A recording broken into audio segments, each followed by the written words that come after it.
Here we have a starter press. This is a Riley 250 4-color one station, and it comes with a 16x16 platen. It comes with micro registration for multicolor prints. It's a very nice press, a great way to enter the screen printing world.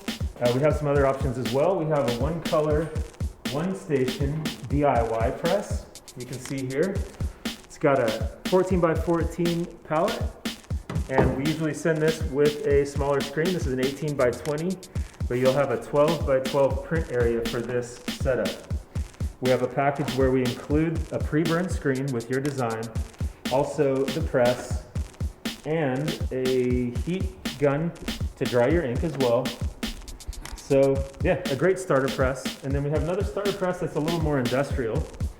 This is a Riley Hopkins 150, and it's got a bigger platen, and it's a one-color, one-station, and it can take bigger screens, basically. I have a screen here.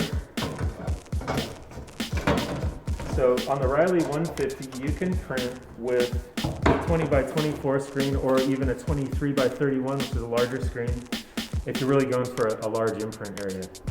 So we have all of these available for purchase in store and also on our website. So we always stock equipment and have it ready to go. Here we have a flash dryer. This is a 16x16 BBC flash dryer, and we use this to heat up our inks and cure them onto the shirt so they don't wash out. We carry a variety of these in different sizes. We usually have them in stock